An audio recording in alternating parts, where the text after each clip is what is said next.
Okay. Hello, hello. Welcome, everybody. This is the Game Scholars stream. I am Stuart Keith. I am the Games and Outreach Coordinator at the University of North Texas's Media Library. Today, joining me, I have Amos Magliocco, who is a lecturer at the university's English department, and he's going to be joining me today discussing all of the fantastic and awesome things about the game What Remains of Edith Finch, specifically a lot of the things like narrative elements and the narrative design within the game. I see that I have left a little thing. Let's see if I can remove that. Okay, perfect. Amos, would you like to introduce yourself or say anything?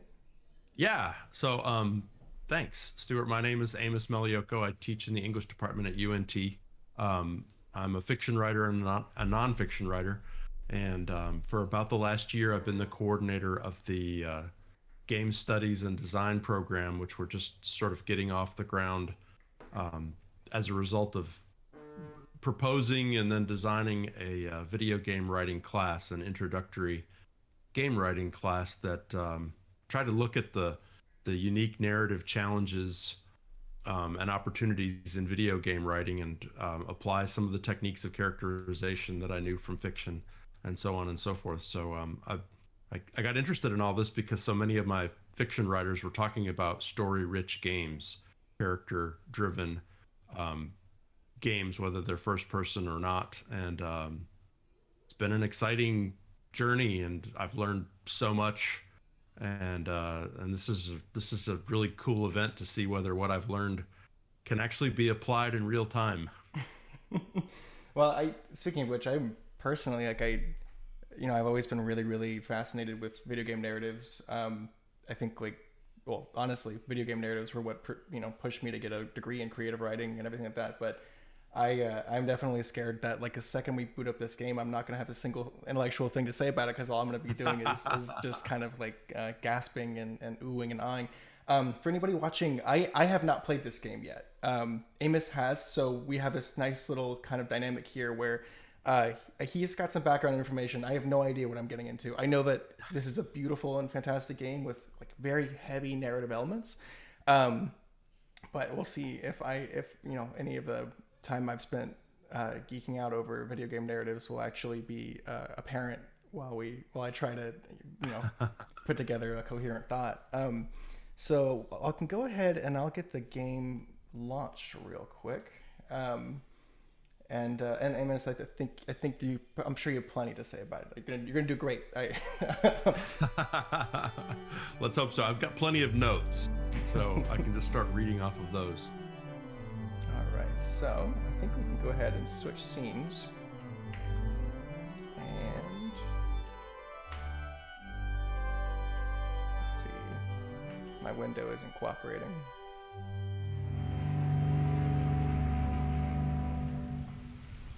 Of course, give me one moment.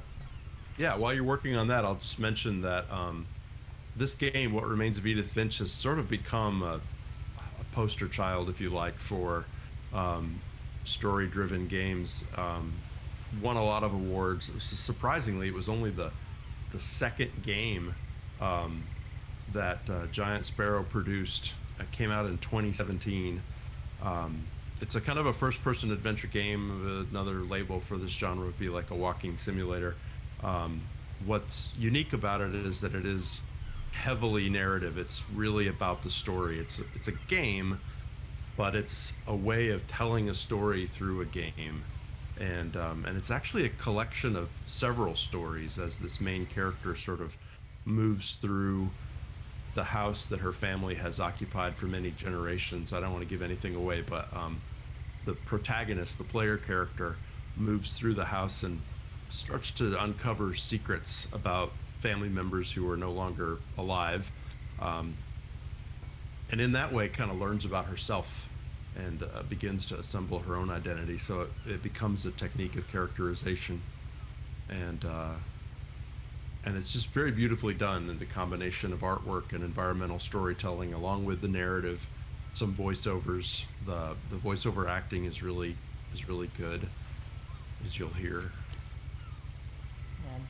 I'm a little intimidated. I'm scared. I mean, I've played numerous narrative games, but when you've heard so much about a game and haven't actually like I've been very careful to avoid spoilers, and but I just heard about what a fantastic job it does. So I'm eager. I'm nervous, but I'm eager. Should I open the journal?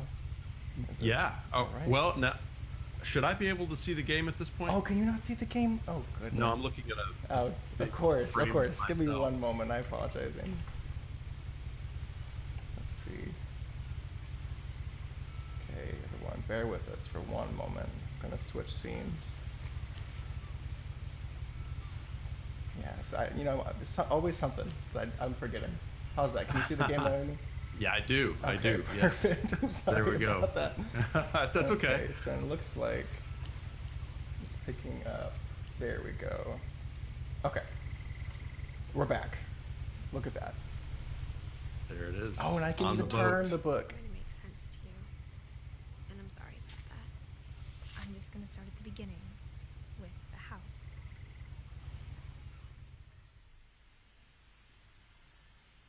Oh man. So the whole world building in this game is extraordinary because it's not just this house that we'll see a lot of, I but was 11, but I wasn't allowed inside half the rooms. Wow. So is the narration? yes, Edith will interrupt us a lot, but I'm used to it, so I'll know. I'll just stop talking when she starts talking. Luckily, there's the text on the screen so that if you don't catch something that she says, you can still see it. I suppose all the narration comes from the journal that she's written in. It's my brother Lewis's funeral. Yes. Supposedly, that's kind of the premise of this, is that that's everything that she's reading is out of this journal that she's got in front of her on the boat. So that technically the whole game is kind of backstory, but you forget that pretty quickly. You forget the frame narrative soon enough. Do I? You can just push right through that. Oh, the letters. Okay, I'll try not to, lose it over every tiny detail. But In her will, my mother left me a key, but didn't tell me what it unlocked. Maybe she thought I'd know. Or she thought that the mystery would be enough to bring me back. and you weren't kidding. This is we're only a couple minutes in, and the voiceover is it's so nice. Yeah, no, they really picked an interesting voice actor to do these because A long time, but I saw a few hoof prints. she conveys this vulnerability along with this intense curiosity.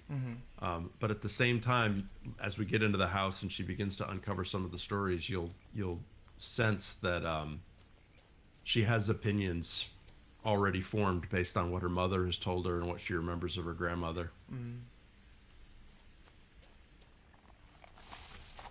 Oh. There goes a deer. I forgot about the deer.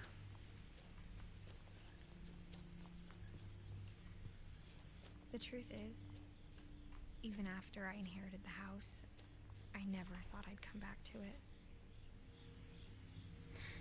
And for the sake of brevity, I'm gonna have to play like I don't usually play games. I'm gonna have to just keep But now I going. have But questions about my family that Yeah. the house knew the answers to.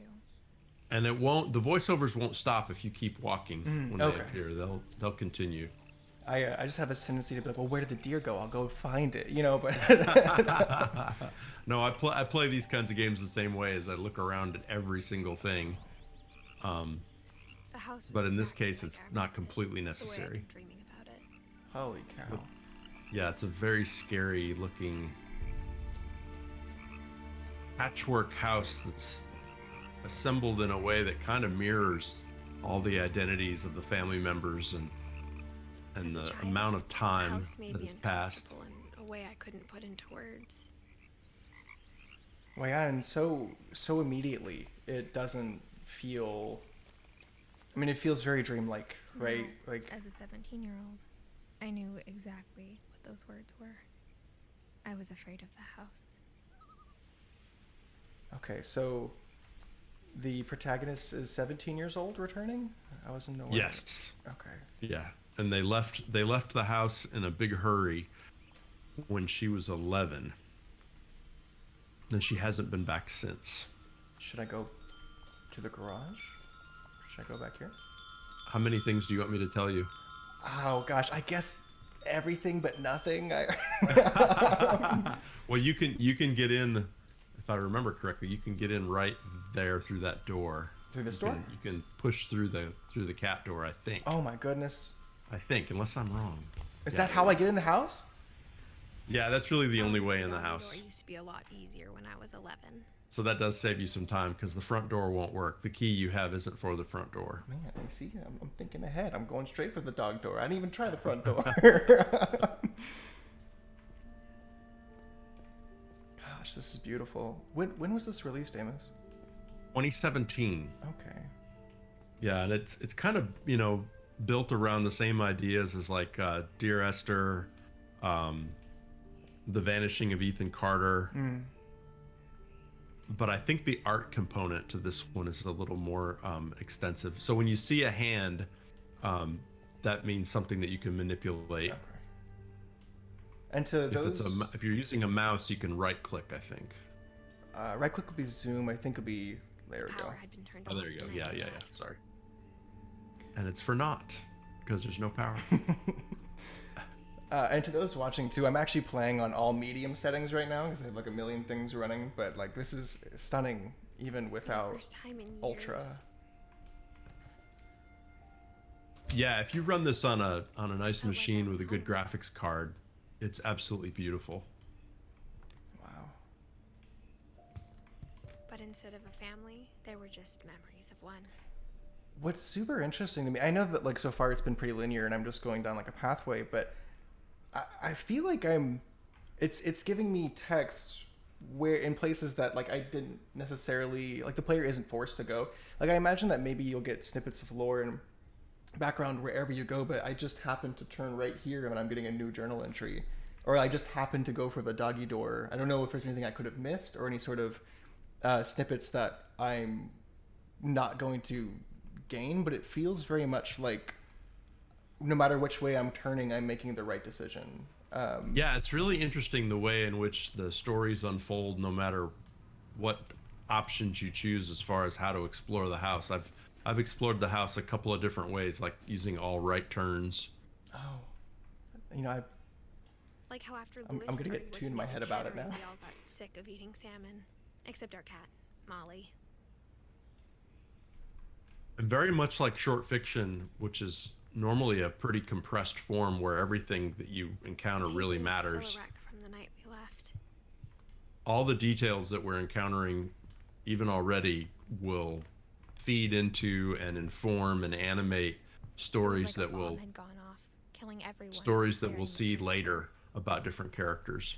Well, it's what is it? Is it Chekhov's gun, right? If there's a gun in the first scene, it's gonna go off in another act or something like that. Yeah, if it's introduced in Act 1, it needs to go off by Act 3. Living in a nursing home.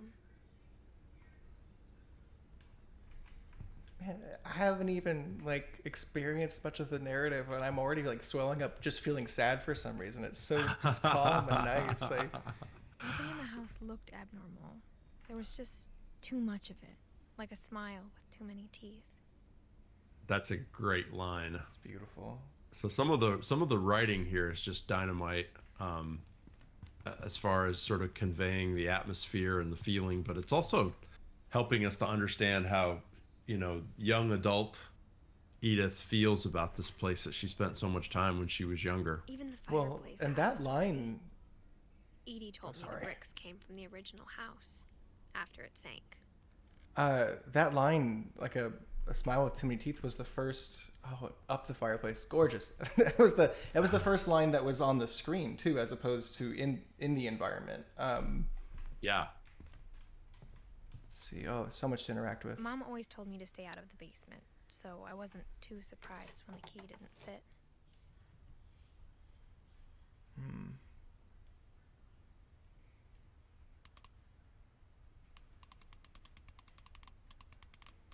And it's subtle, But Great Grandpa Sven built a music box for Barbara, along with the rest of the house.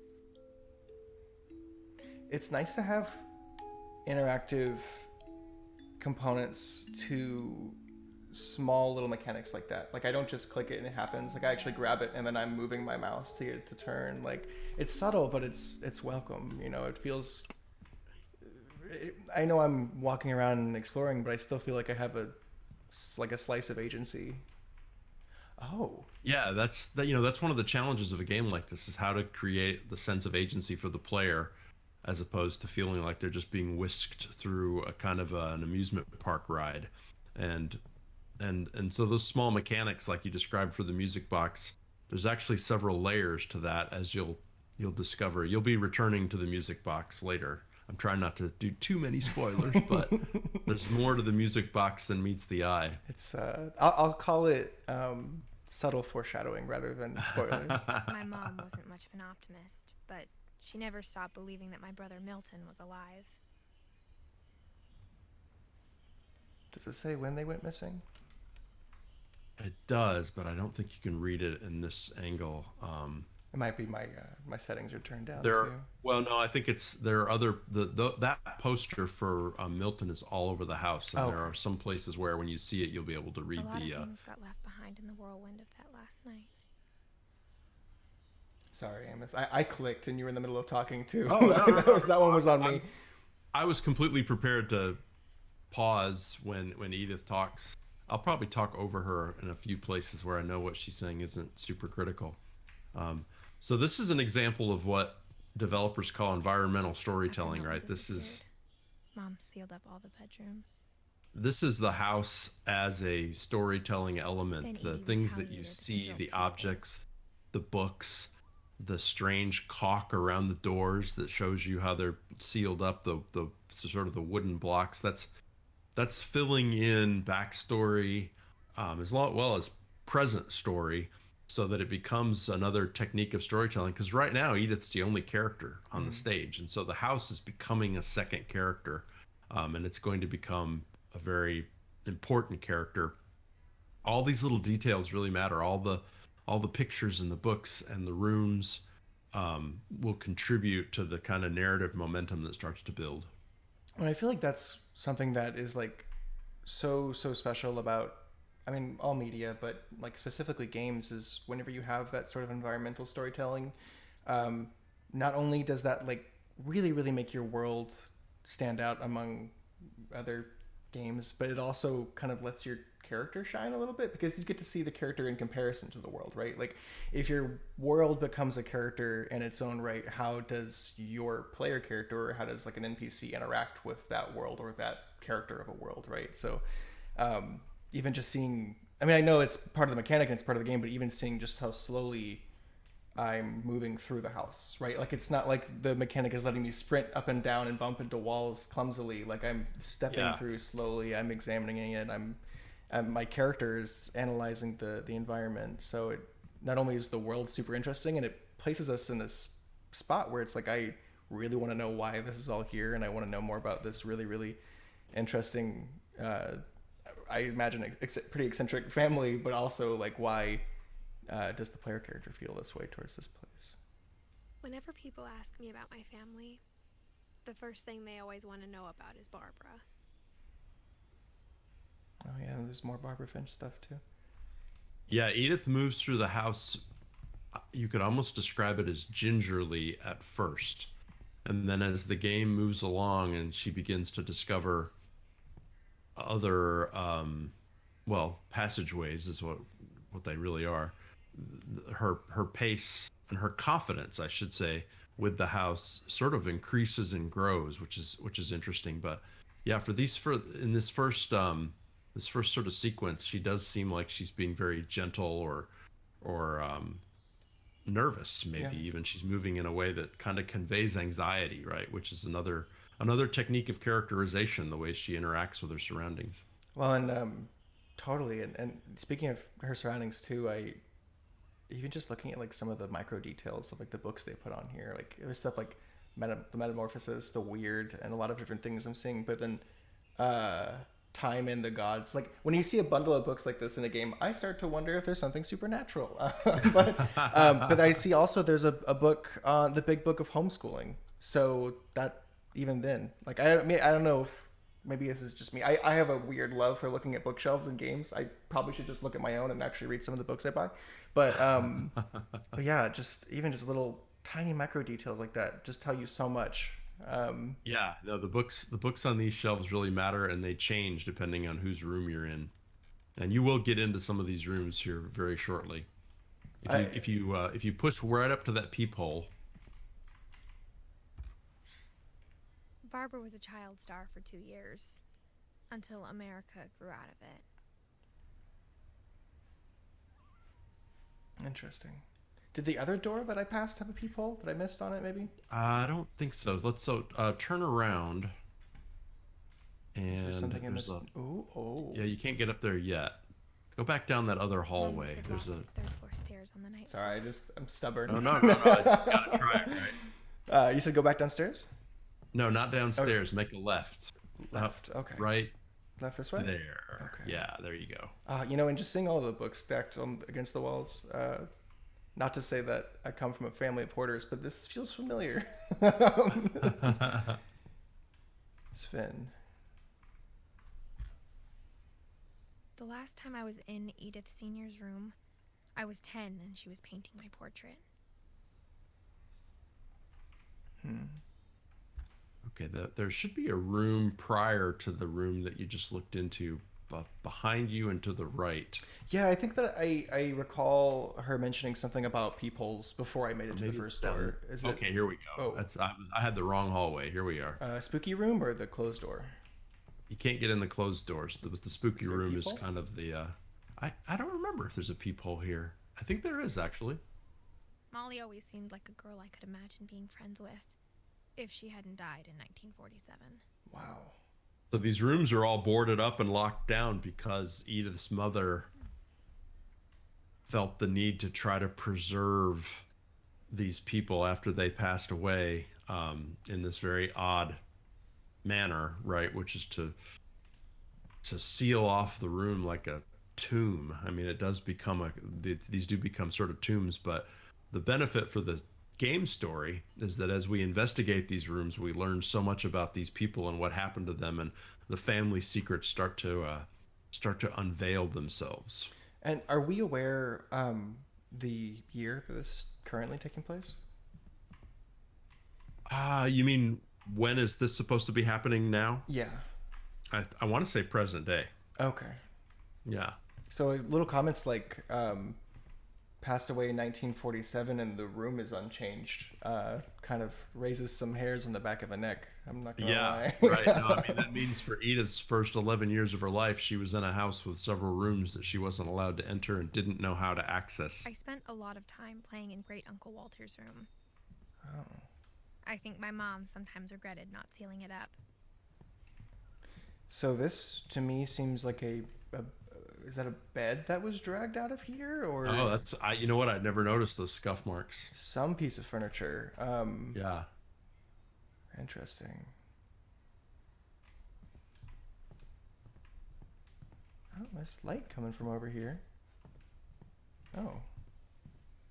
Lewis told me there were secret passages, but I never believed him. Man, I just want those gloves, to be honest. Oh, yeah, I keep forgetting that I'm the one controlling this. I'm just waiting for, which is so nice. It's like even just opening the journal, the first thing you do feels nice. But then so many games have just trained me, just let it happen. So, but it's nice that I get to. I played part of this again a few days ago, and I forgot that you do actually have to open the book and push doors open and that sort of thing yourself. But it gives me too much room to be silly with it. I'll actually open the book. Oh my gosh, this is me too. Oh my gosh. Now it was time to find out what my mom had been afraid of. Here we go. You know, it's so funny to me that like I've been so conditioned by so many games that I'm like just genuinely excited that I get to be the one to lift the door. But it really does a great job to kind of, instill an added layer of immersion. Like I know that here I'm like looking at you, I'm talking to you, and I'm doing all this at once. But like even still, I kind of forget for a second that I'm not um, you know, not in this world. And it's a great way again to keep the player involved with what's happening, right? Because the player is really making the decisions. Like you could have opened this passageway and then just turned around and left the whole room Totally. and decided not to go through here. So you I are came to making look these where my choices. brother Milton had been here before me. Well, and I think it's a really great way to, not to say that like really narrative heavy games aren't engaging, but like with a game that is very narrative heavy and a game that is very focused on discovery and exploration, I think that it, like you said, it does a really fantastic job of just making sure that like you are engaged. My hands don't leave the keyboard. I feel in control. I feel like I'm playing a game still, right? Like it still, it doesn't step off of that line between watching something and playing something. Yeah, and it also adds real texture in terms of the Reading way the this, mechanics maybe it change sounds during like I the had a plan.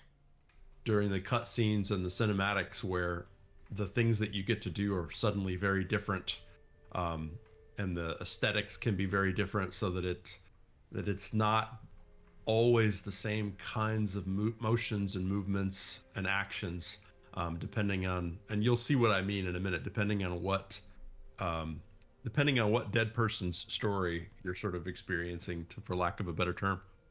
But I had no idea what was behind that door. Oh, Here we are. Just Now like this I is had a no room that idea she's what never this been was in gonna be. before. the game saved. Here comes the boss fight.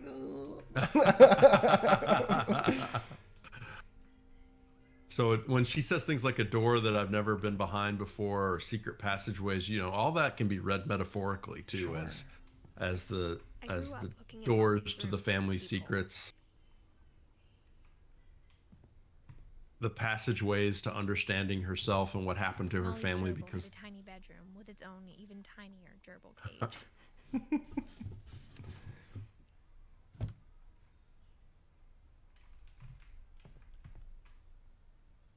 Monsters of the deep. And I'm seeing a trend here of sharks and Being the inside Yes. this first time, I felt like I'd stepped behind a painting. wow.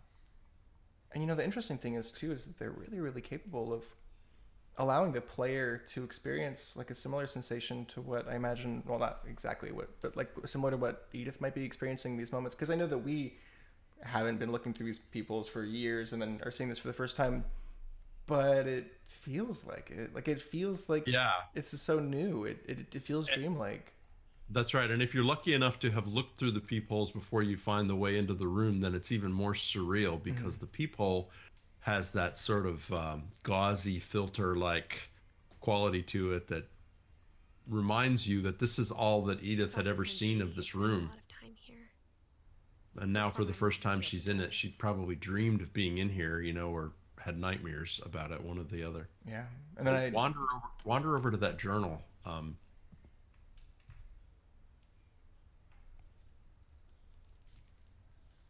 December 13th, 1947.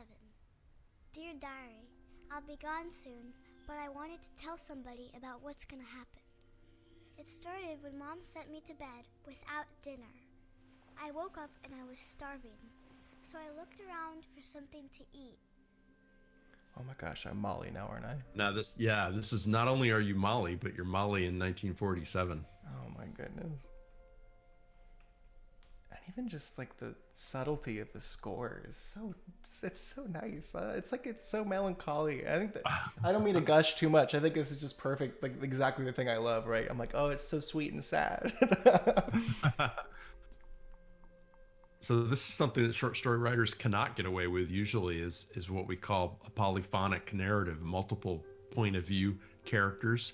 In a short story, it's very, very difficult to have more than a single protagonist or point of view character. But in these stories, we do change. Now, Edith is the primary player character and protagonist, but we will get to experience, like we are right now, other characters' points of view and their journeys, and learn what happens to them at the same time that Edith is learning what actually happened to them, because the stories she was told as a young woman or as a young girl don't always turn out to be the truth. Well, I'm looking forward to when I get to play as the gerbil next. But no, you're absolutely right. I mean, it's something that this game is already pulling off effortlessly, but it's like you said, it's been difficult to see achieved well in like short fiction and text works. The gerbil food was dry, but I didn't mind it. Oh no. Is that what I think it is next to the food that she just ate? Yeah. Yeah. That's how hungry she was. Oh, Molly, poor thing. Okay. So many options. That's where I get anxiety in a game is decisions. Oh, and she's so small too. Yeah. I kept eating and eating.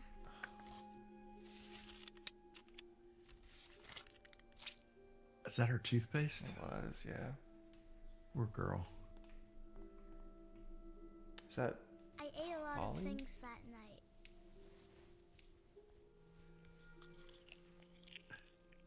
She's having a feast. yeah. Why is that in the bathroom? That's a good question. I think it might be Christmas time. Oh, okay. It's like, is it? I think we might be. I think we're in 47, and I think it might be December. But Then I heard chirping outside my window. Oh, and the handwriting is even younger. It was a barn swallow going back to her nest. I reached out for her.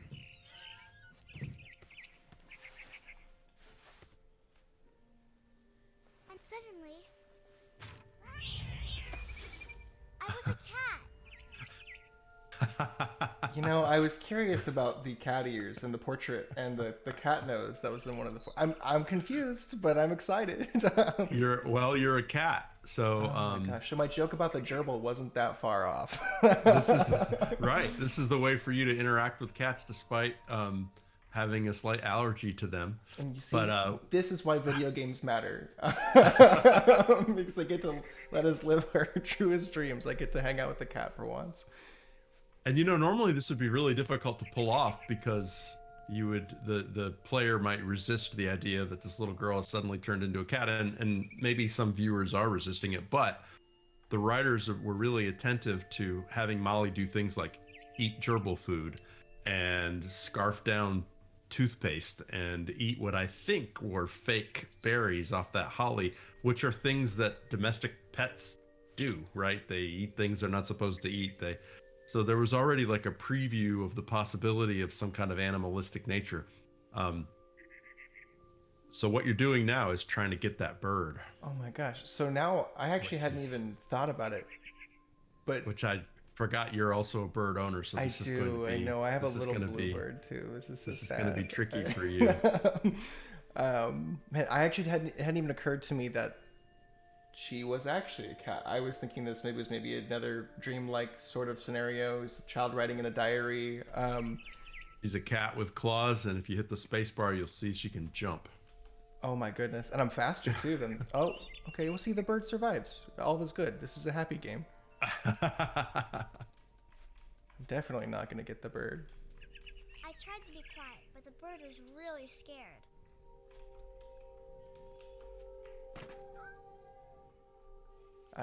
Sorry, Amos. I can't keep playing this game.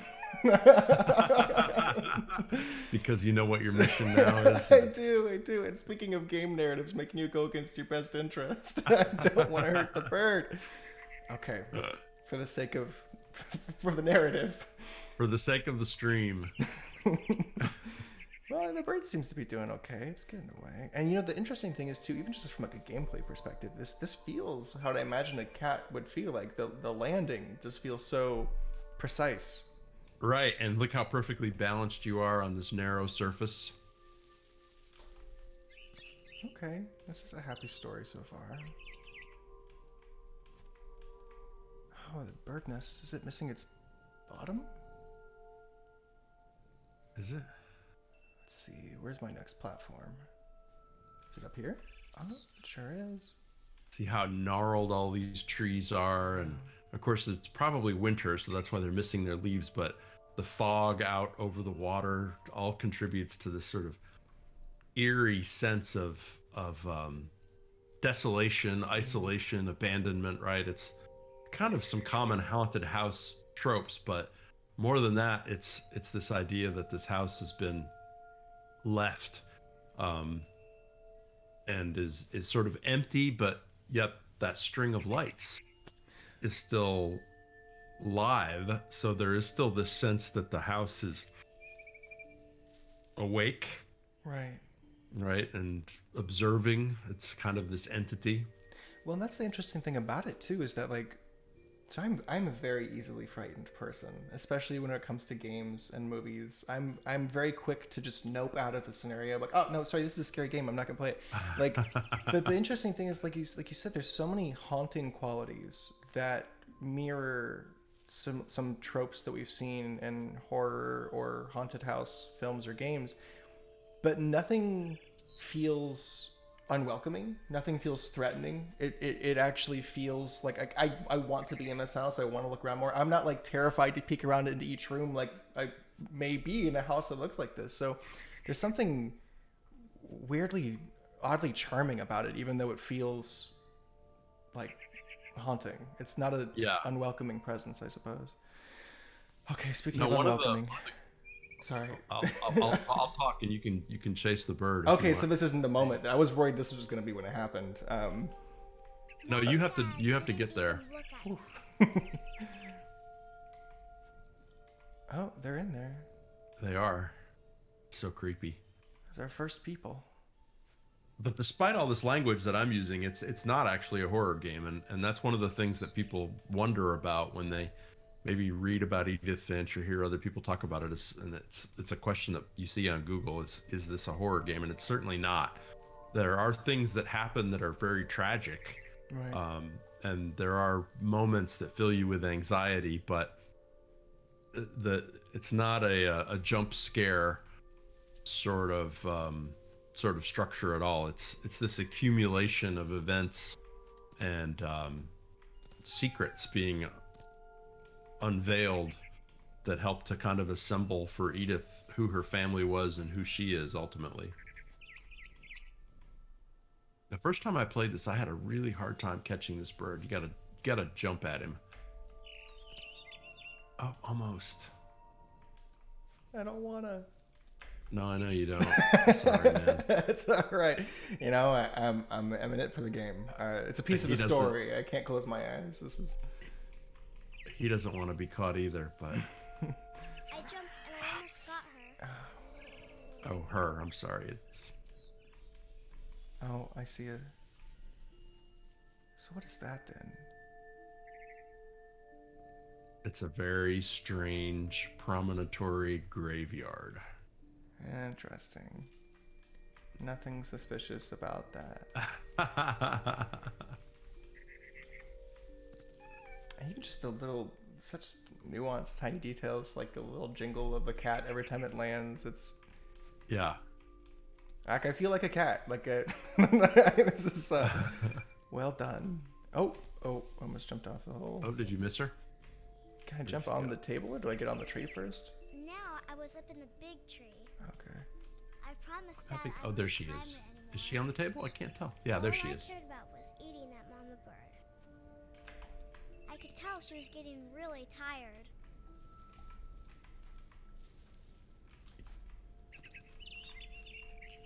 Yeah, this is what's sort of heartbreaking in a way, is that becoming a cat has changed Molly in these very subtle ways already. Right.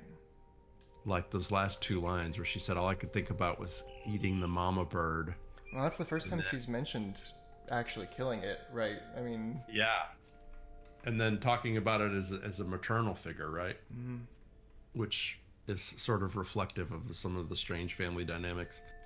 And then that last line is what always gets me, is she says, I could tell she was getting really tired. She's become a predator.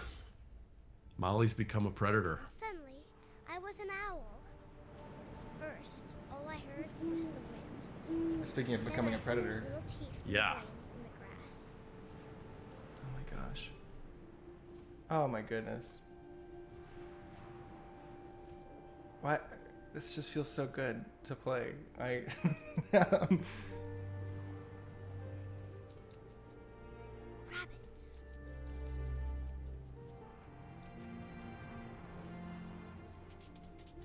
bunnies. But it's the cycle of life, right? That's what we have to tell ourselves. I imagined his face looking up and seeing mine through my talons. Okay, so this is a little bit of Swallowed him horror. up, and I didn't chew one bit.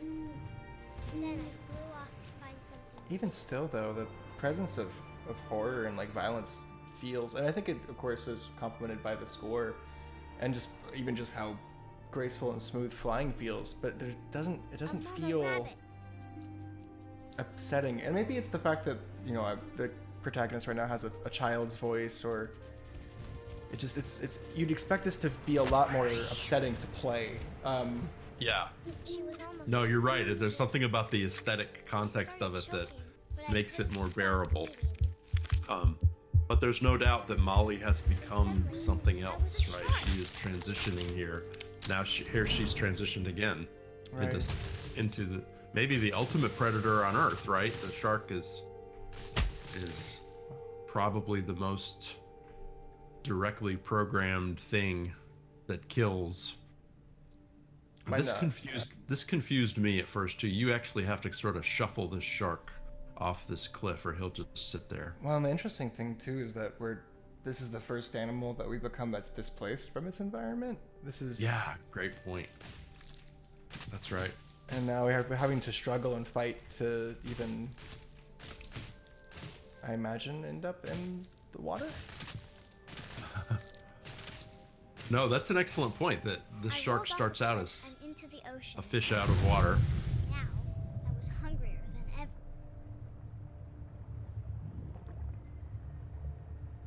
What do I see?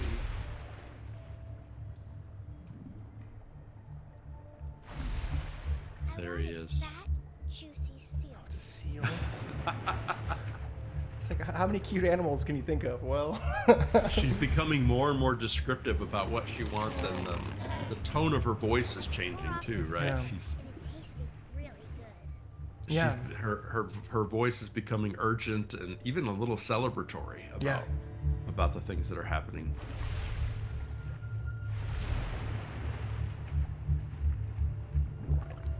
And now, of course, the score too coming in is not as peaceful as it once was. Grabbed on tight. But I was so hungry, I jumped out of the water. When I opened my eyes, everything had changed.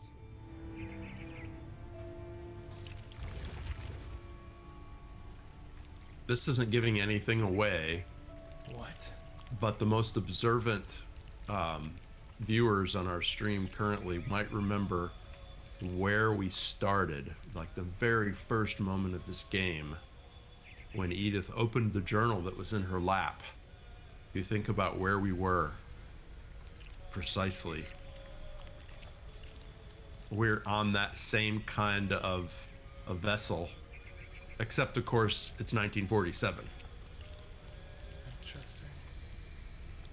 You remember the water and looking out over the either the bow or the stern at the very Yeah. beginning of the game? Absolutely. Is it? I think it's a ferry.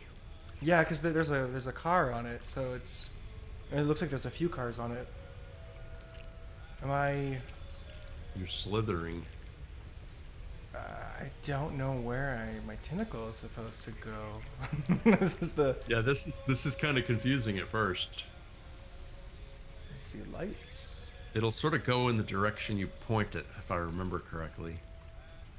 It gets to a certain point where it's stopping. Like I'm going too far. Maybe it wants you to go. Does it want me to go off the boat? No, it doesn't want you to go off the boat. I think it wants you to bear to the left, What? like around the yellow car. Yeah, slither around the side of the yellow car. Oh, I need to hit spacebar. Okay. Oh, sorry. No, you're fine. It's like an activation sort of thing. It'll lurch me forward.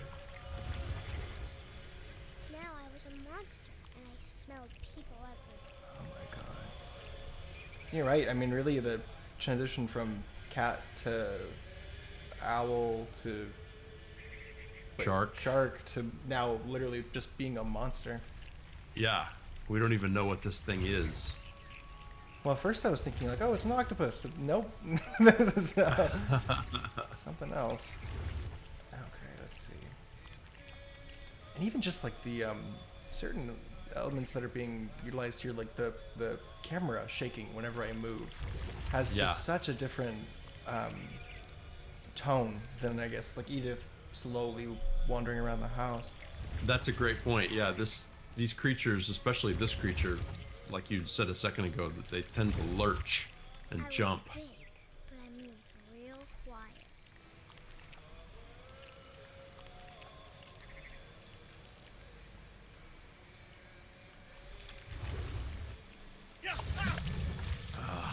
There you are. Scared me. Committed your first murder. Oh, it was Molly, not me, right? It's a game, so I can separate myself. So Molly's story is one of the longer, probably the longest of the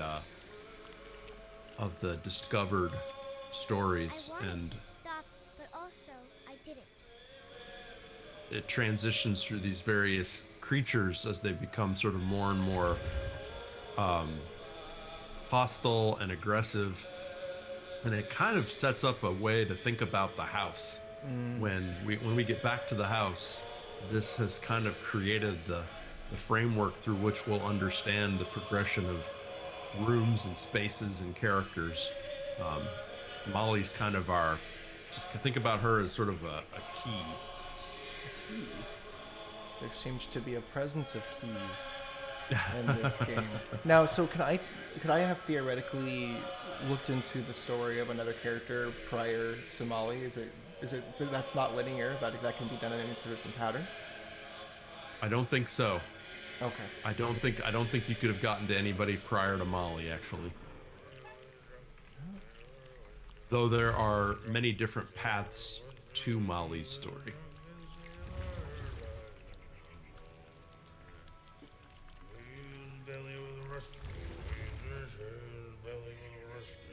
I guess I gotta do it.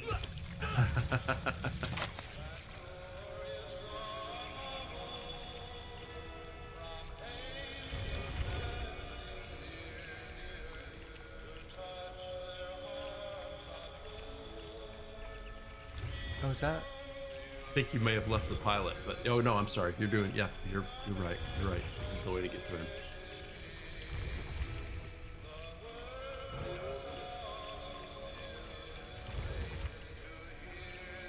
After the last passenger, I was still hungry. And to cross the water, I smelled something new. Something I had to have, so I swam towards it.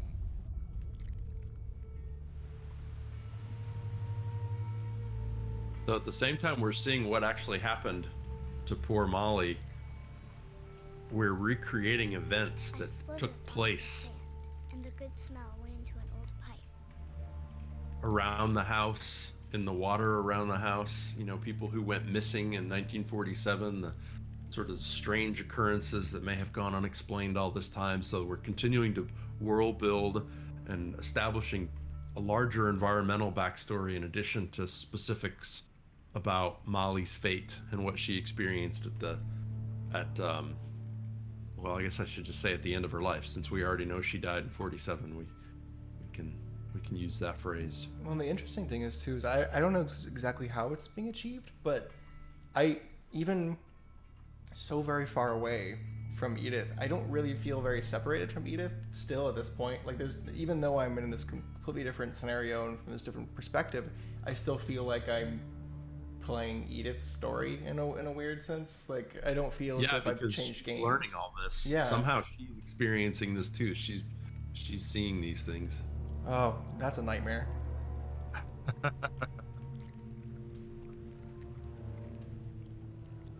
Oh, jeez. I got closer and closer. Back in Molly's room.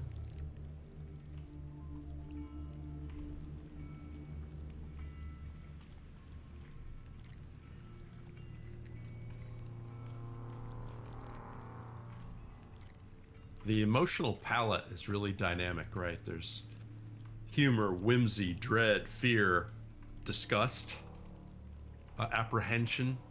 Yeah. All of my stomach started growling. And suddenly, I was me again. I held my breath for a long time, but I couldn't hear anything. I think it's waiting for me to fall asleep. But it's not going to wait much longer. It needs to be, and we both know I will be delicious. Or Molly. Yeah, so all those different dynamics, all those different emotional states are employed as a further way to I'm invest not sure the if I player believed all of that, but I'm sure Edie would have. into the story of these people, all these people that you see on the family tree, but also into her own assembly of these stories as a way to understand who she is. And it makes up for, or I shouldn't say make up for it, it creates a whole system of mechanics that are very different from an action-based game, right? Or a game that relies on a lot of different um, scenarios or settings or violence. This becomes a kind of a different sort of tapestry, but the dynamic range of the game is really established through these first 45 minutes of gameplay, where you understand all of the possible emotional responses you can have and all of the weirdness that is possible. Like, you now understand that this is not a piece of realism. This is surrealism, bordering on the fantastic. Yeah. Yeah. I mean, it's just, it manages to be so captivating. Like you said, even without the elements that you might expect to find in like an action game or something, like there's no piece of this that, like, I know my hands are on the keyboard right now, but I want to just, I don't want to stop, right? Like it's Yeah. oh gosh, I'm a little without words, honestly. I knew it was going to be good, but it's really good.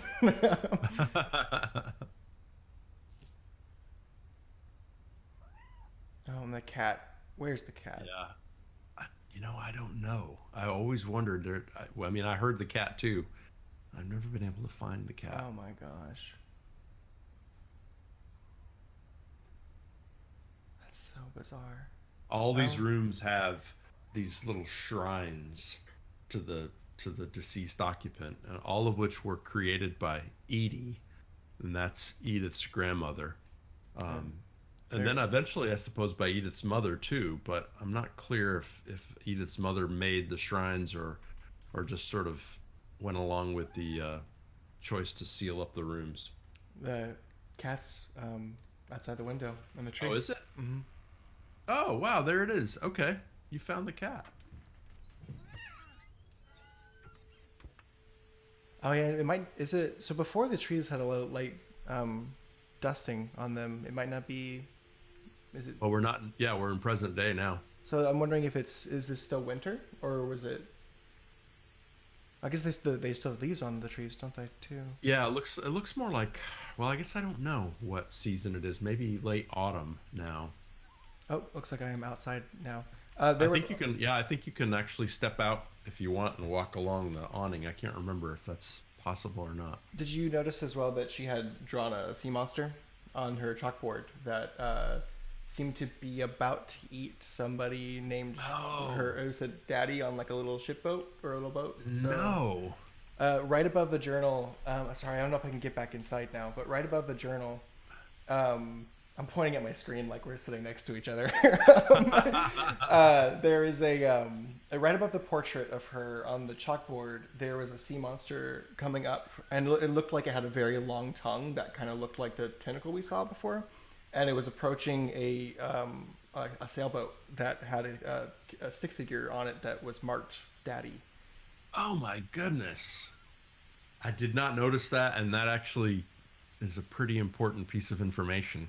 Oh my gosh, there's so much I don't know, but I want to know. I know this game's supposed to be like a 2-hour playthrough, but I could probably easily make it into 9 just by looking at everything. My mom never told me any of these stories. Edie would have, but Mom didn't like bringing up the past. Okay, so Though, that's when we adopted a stray kitten, she was the one who named it Molly. so The cat was named after the child Molly. Yeah. Okay. But of course, after what we've just experienced, who knows that it's not I Molly. spent Right. a lot of time in Great Grandma Edie's room.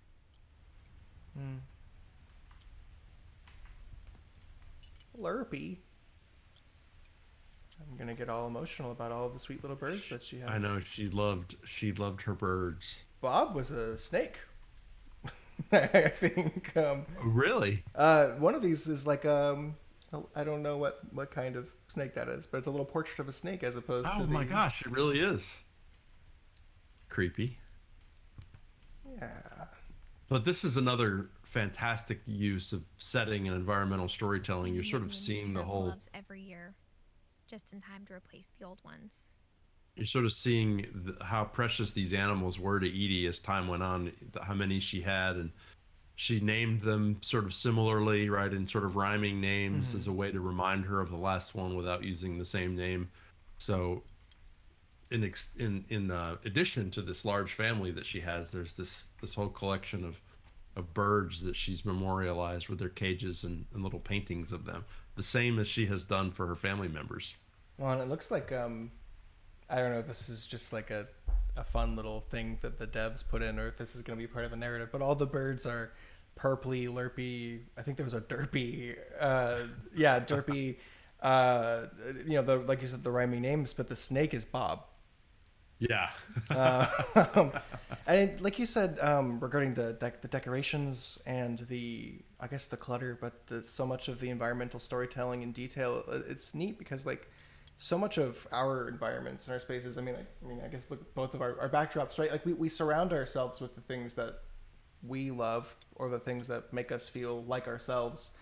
So it's just so interesting to see this so well executed in that like every single room is really a character, right? Like it's, I feel like I'm meeting character after character, yet Edith has been the only one, at least in present day so far, that I've seen.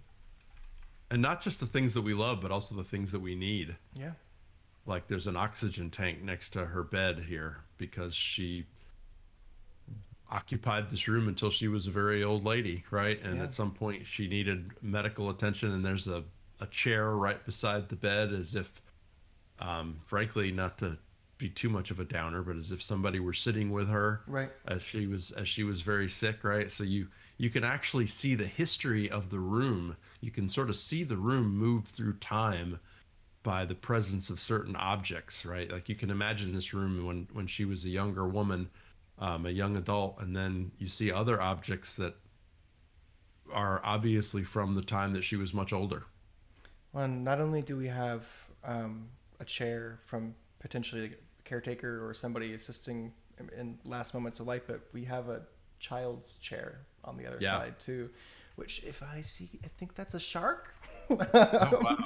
Good call. Lots of sharks. It's just, let's see. Oh, and it was built by Sven too. Right. The house was built by Sven? Not all of it. I see. Okay, so I'm going to end up spending an hour looking at all the books again. Let's see. Edie gave a big interview about a mole man living under the Finch house. My mom was furious. So it definitely seems like there's some tension between her mother and her grandmother. Yeah, I agree. I hadn't thought of myself as Edith Jr. for a long, long time. My friend Bigfoot. Conspiracy now. Yeah, so Edie definitely cultivated the mystery. This one's good. Check this one out. One summer, they evacuated the island, but Edie refused to go. For a few weeks, she was a celebrity.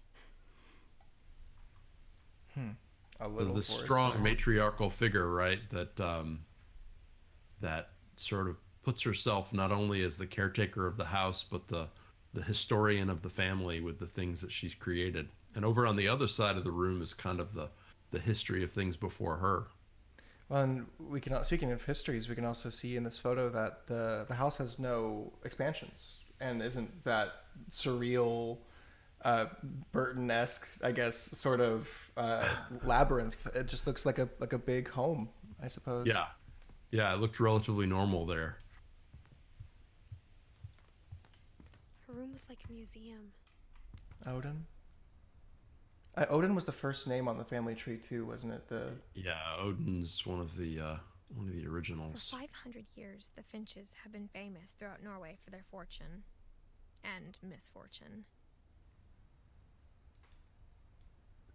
Odin Finch buries the latest victims of the family curse, his wife Ingeborg and their newborn son, Johann. Family curse? On January 7th, Yeah. 1937, he set sail with his family and his house, hoping to leave the curse behind. Okay. But 40-foot waves off the coast of Washington send the house and Odin to the bottom of the sea. Odin's daughter Edie, with husband Sven and baby Molly, step ashore on their new home, Orcas Island. So it's just the three of them initially on Orcas Island. It's Odin, Edie, and Sven. And Edie's the little girl who turns out to be the grandmother whose room we're in. Okay, so So Odin. this is the story of Edie's parents, I see. which are Edith Finch's great grandparents, great grandfather Odin and wait a minute, am I getting that wrong? And that's Daughter. right. Okay, so when they arrive, Edie is actually a young adult who has her husband Sven with her, and Molly is the baby. So yeah, so when we were Molly the cat, the two individuals who we saw were likely Sven and Edie, I imagine. Yes, that's Okay. correct. That's correct. Yeah. Odin Finch is the first to be buried in the new family cemetery. Oh, and there's that not at all ominous. His daughter Edie is already dreaming of a new Finch house.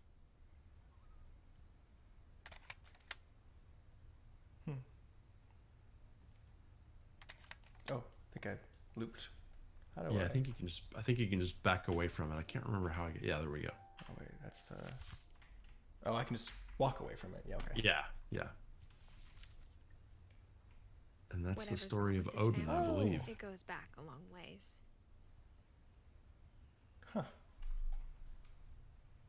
So Edith says 1999, and if she's 17 here, then this would be 2016, 2017. Yeah. So present day as far as when the game was released. Oh yeah. Oh, that's a cute little bird with a construction hat on it. Oh, I can't look through that. I'm just bumping into doors now. Can I open this door? I don't think that one will open for you. Let's see. Even in her 90s. Sometimes Edie seemed a lot younger than my mother.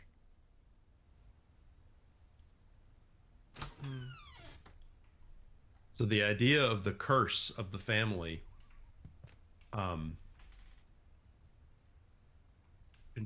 continues throughout the narrative, and it evolves because at first it becomes sort of this way of explaining all of these things that happen, but then over time the player is sort of invited to ask whether the curse is an actual external force that's acting on these people and sort of giving them bad luck, or if the curse isn't just an The only explanation. place Grandpa Sam's first wife Kay left on the house was the pink bathroom.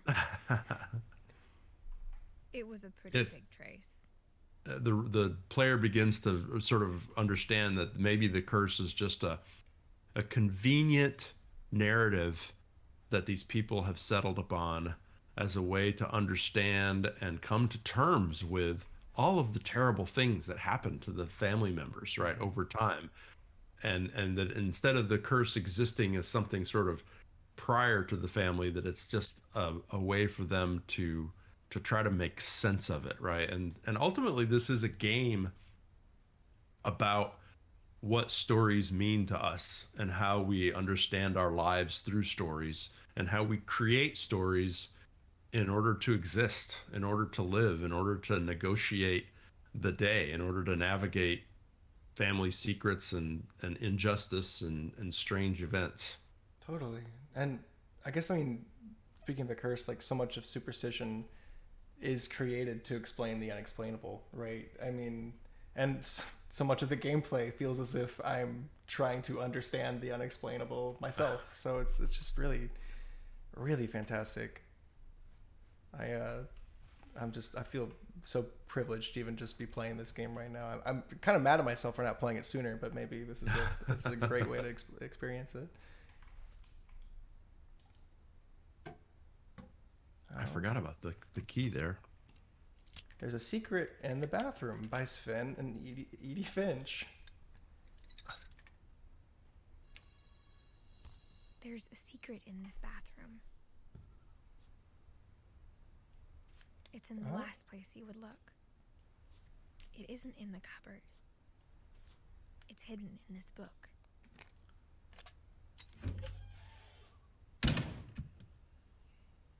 Creepy.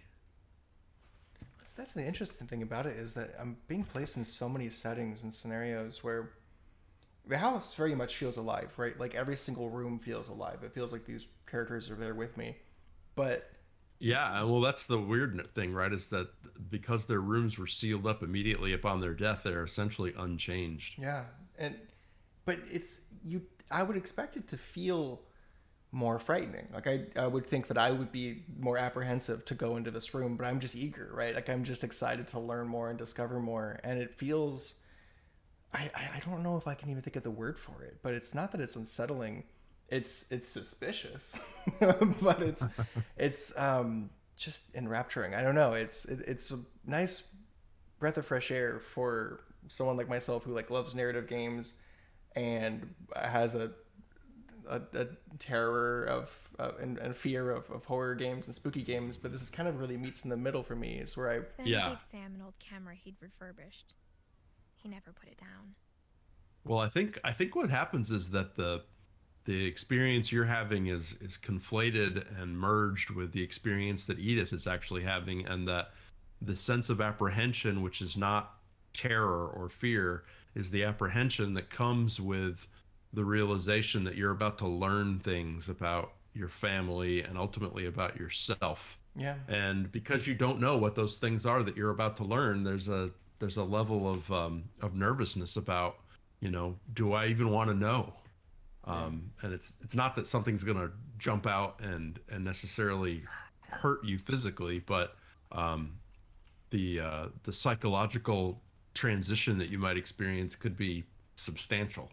Yeah, absolutely. And even just me, these aren't my family members, but I'm invested.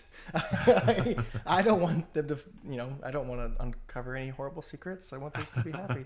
And here we see a deer, another deer. Yeah. And it looks like, I don't know if it's the same deer that is in this photo, but let's see. And did she say this is Finn's workshop or room? I don't remember if she said that. I think it is, though. Well, I think we're about to find out. The passageway goes into another space that Milton. Where's the name of one Milton of her is the missing brother, yeah. Oh. Who was never found.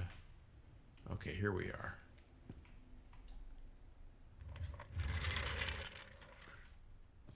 Well, that was actually very satisfying. Fort Calvin. This is Calvin's room, yeah. Okay. Well, Calvin and Milton's room. I think there's two boys share this room. Two beds. Oh, Sam and Calvin. Yeah. One looks like they were into hunting, and the other space. Yeah. And again, you could take one room and split it right down the middle, and you can learn so much about two characters. The detail is astonishing. It's a really beautiful game. The artwork really shows you how they understood that the environment and the details of the environment were going to be critical to pulling this off. Well, and even just tiny, I mean, maybe it's more obvious than I would expect, but personally, just I thinking knew little Grandpa tiny Sam things had a like twin. Calvin didn't make it to 1962 or however old, and you can just gauge that by little notches on a door. It's I mean, that's a story in and of itself, isn't it? Like, just yeah, that image right there is a story. I mean, it's not a full story, but it tells you that something happened, yeah. and that the something that happened has to be tragic And because that he never talked about him.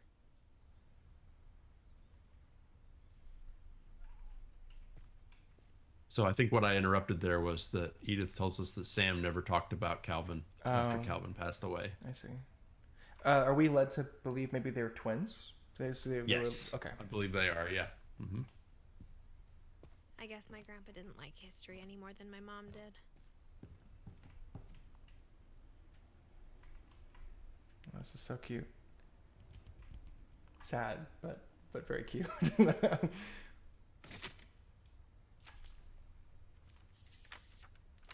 How I Want to Remember My Brother by Sam Finch. The thing I remember is that when he made up his mind, that was it. So this is actually Sam writing a letter about Calvin rather than it being Calvin's journal about himself, which is just another twist on the way that they have been sharing these backstories with us. But yet, what we're doing right now, we are doing as Calvin, My brother said with he Sam died before he ate another mushroom. narrating. He did. At Barbara's funeral, we swore we'd never be afraid again. And he wasn't.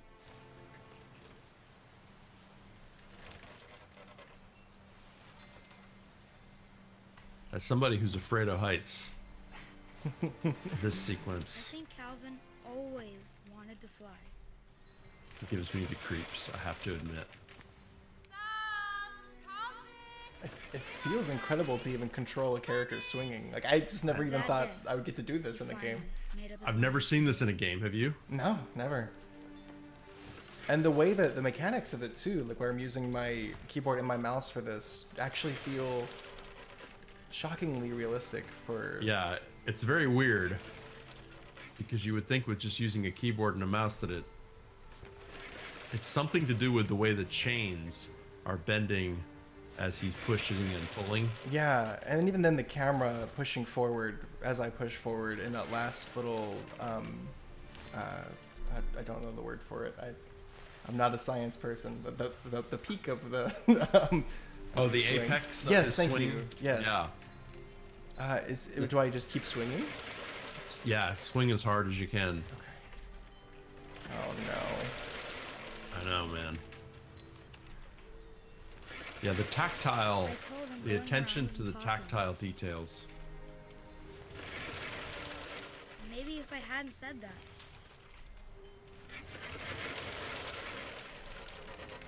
Man. Maybe if the wind hadn't picked up. Then maybe he'd still be here. But I doubt it. I think he'd already made up his mind. That's what I want to remember about my brother.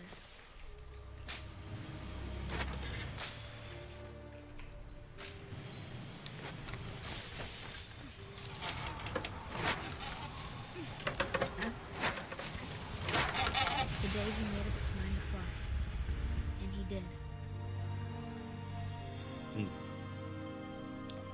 was holding my breath that whole time. know. Gosh. You know what's funny is the more you play this game, the more emotionally affecting that sequence is. Yeah.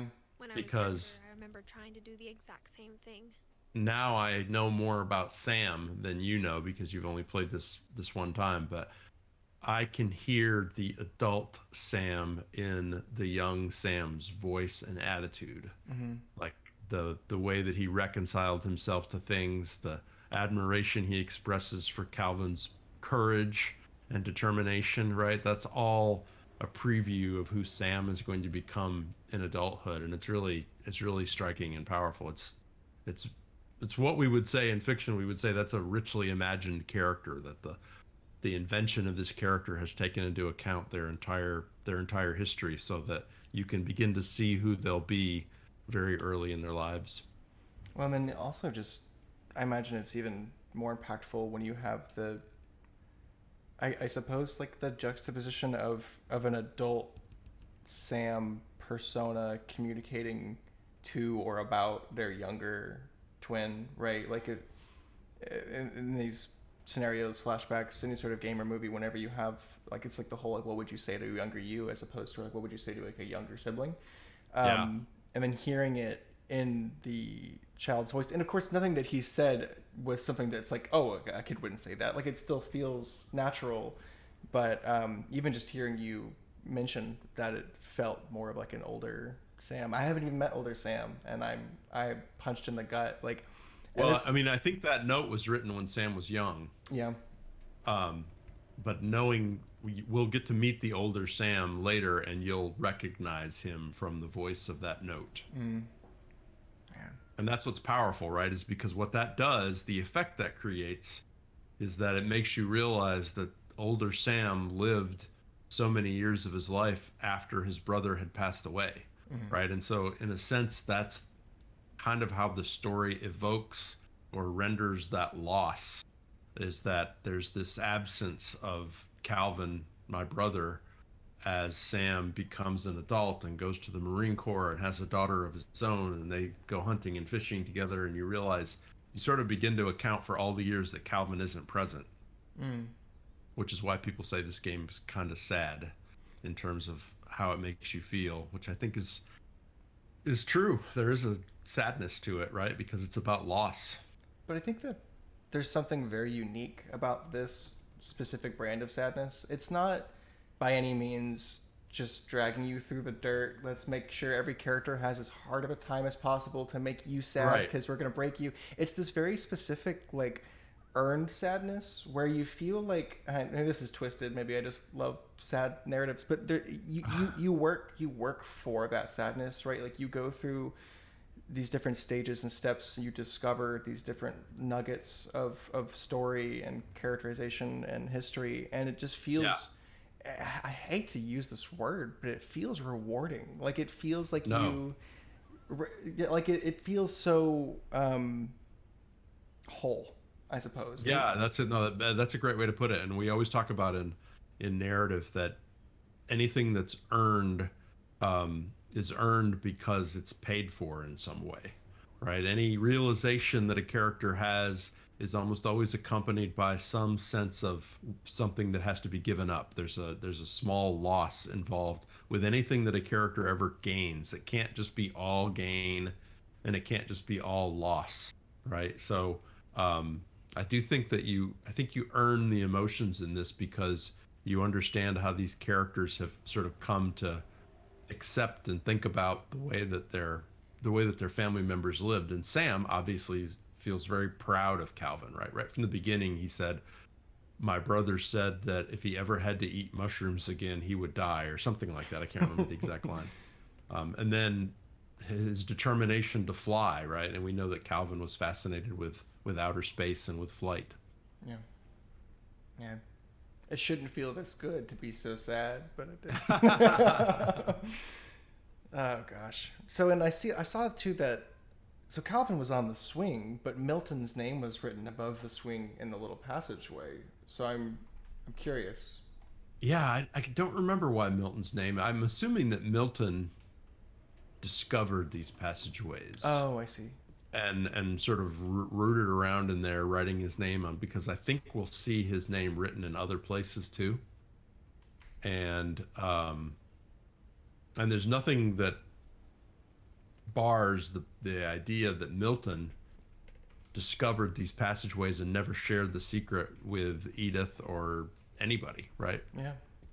After the funeral, Edie roped off Calvin's half of the room.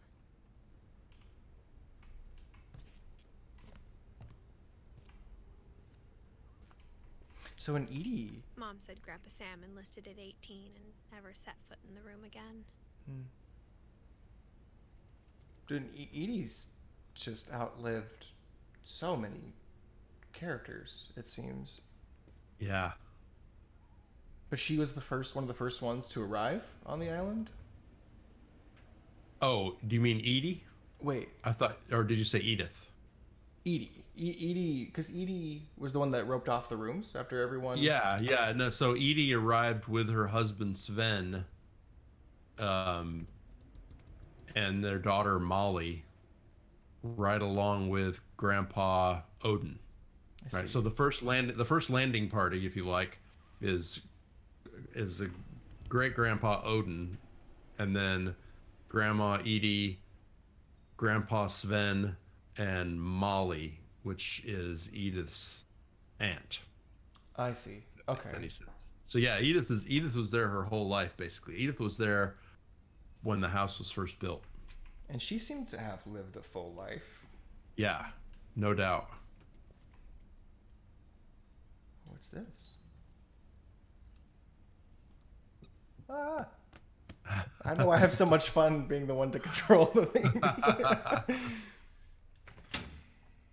Oh my gosh, I want this house. I get maybe not if it's cursed, but like It's amazing all these secret passageways went undiscovered, right? Because Yeah. with all these kids, you would think that they would have found. And of course, all these passageways are completely believable because old houses like this, especially if they were kind of like mansions, provided passageways and hallways for servants to move around the house without being sort of in the living areas of the residents. So it was not uncommon at all for there The to be passages were a pretty tight fit. They'd obviously doors and have other smaller ways of hands moving than others. around.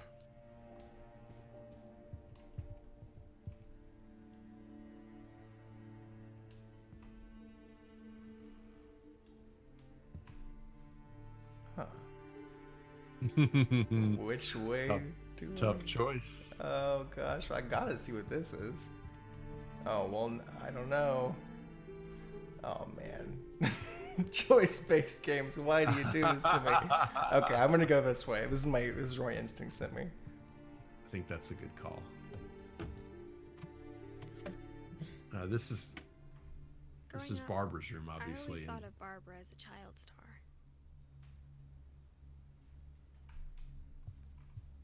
I'm really glad we got here before we got near the end of our time, because this is where they do some really interesting things, and I'll just stop with cutscenes, and I'll I never stop. thought about how hard it with must that. have been for her afterwards. Afterwards. Oh yeah, she said that people got tired of her. Yeah, she was a child actor who was very popular when she was young, as we'll discover in a second why she was popular when she was young. And then as she got older, as happens right with many child Hollywood stars, they don't get work anymore, and they become troubled. Oops. Let's see. Yeah, there you go. Of all the stories people wrote about Barbara's death, I'm surprised Edie saved this one. Oh jeez.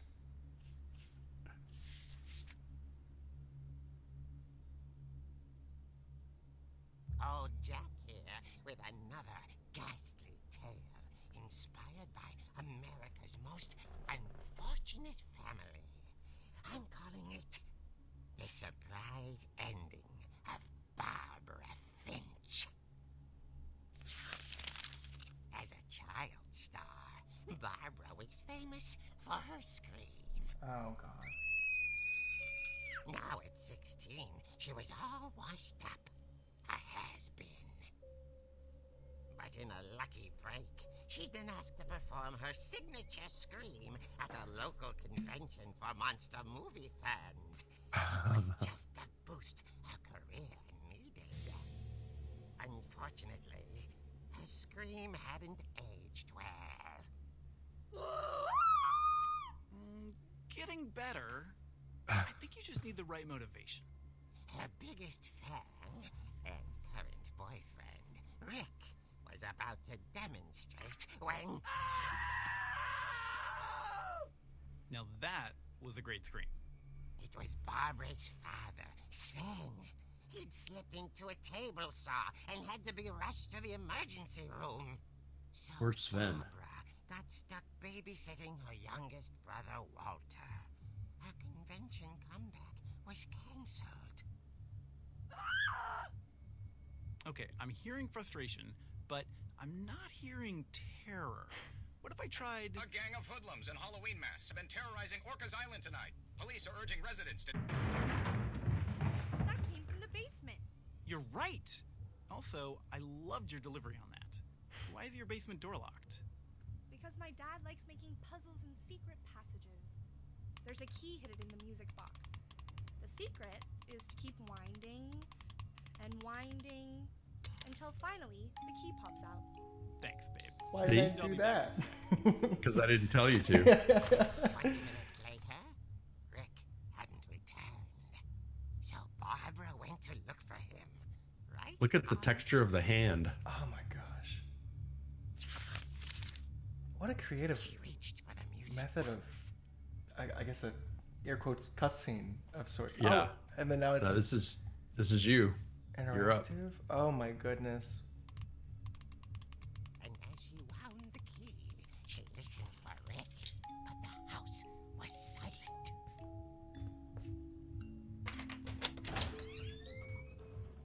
Okay, I lied. Maybe I am scared.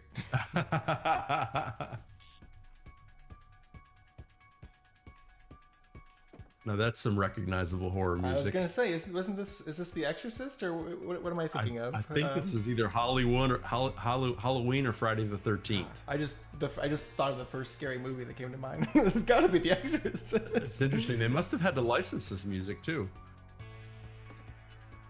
She found Rick's crutch and imagined the worst. Oh jeez, I see the handprint.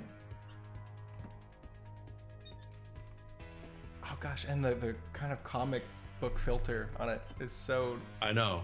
charming. Isn't it great? And and you're in a panel too. Like you can see the top panel and the panel beneath you. Oh jeez. Well done. So now you know how to swing that thing. Infamous Hookman killer, Dr. Carl Hamill, who impaled and then ate his family 10 years ago tonight. What is all this stuff? Oh wait, is that Molly as an owl? Oh my gosh, it is. And is that that's I never realized that. and there he is on the swing. So that means whoever made that sculpture right in front of us knows what happened to Molly somehow. Like learned about Molly's experience and okay, that's And this is where her father cut his hand. that's where Sven suffered his injury and had to be taken to the hospital this very night. Yeah. So that so that Barbara right now is supposed to be taking care of her younger brother Walter, but she's down here swinging a crutch. There you go. Do I go Straight ahead. into the darkness? The old fridge Oh rattled my goodness. and grew still.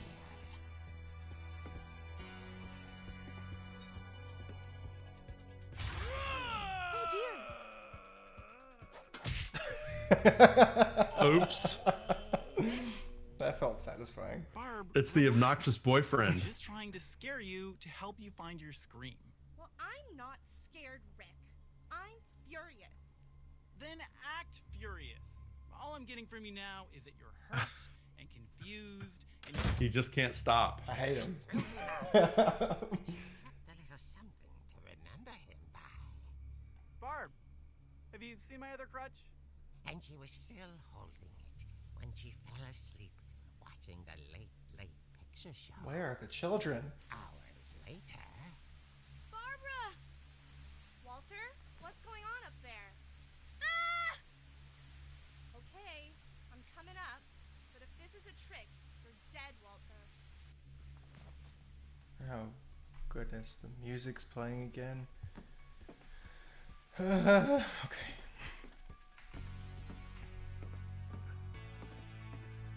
Oh, it's cute. It's all decorated for Halloween and everything.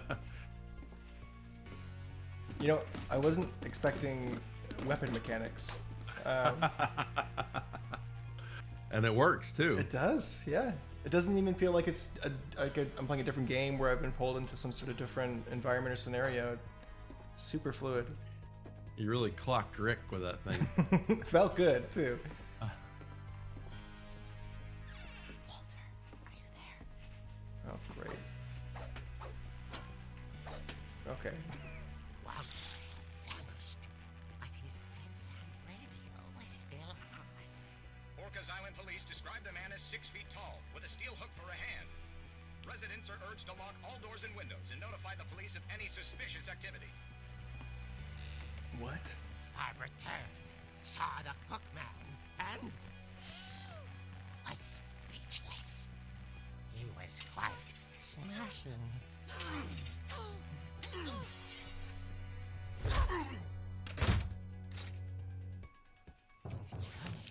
was. He couldn't get enough of Barbara. Okay, Barbara, there's gotta be another way out of here.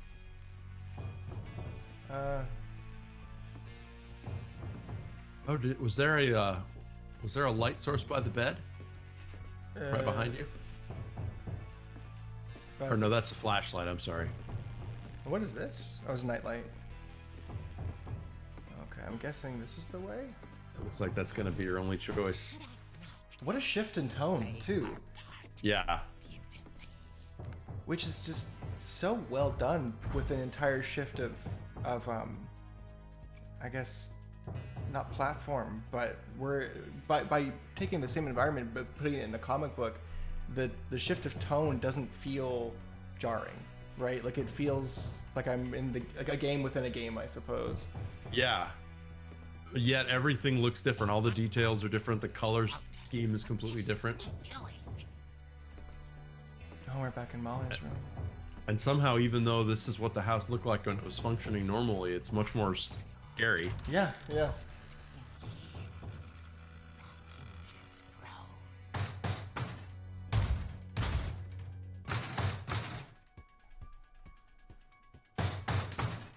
Oh, I'm controlling this one? Oh. He wasn't moving, but she sensed the story might not be over yet. Oh.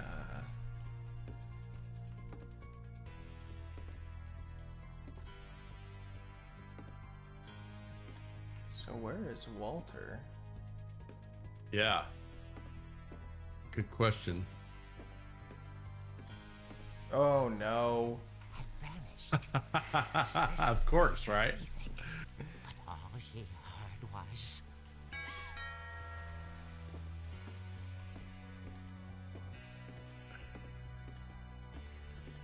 How perfectly 1980s, 90s slasher film, too. It's so camp. Yeah, that's kind of what balances the horror of it, is that it's very camp. At the door, she heard whispering. It was coming from inside the house. Oh. Speaking of which.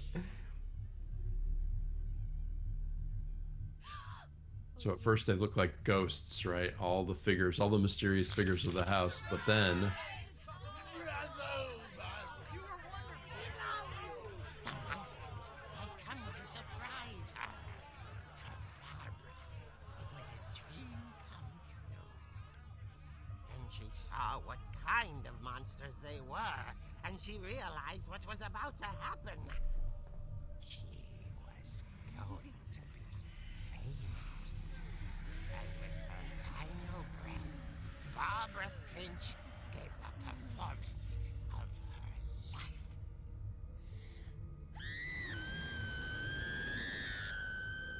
I wasn't there myself, but I hear Barbara. I love the way her arm is extended, right? As if she's a performer at the end of a great piece of music. Taste for stardom.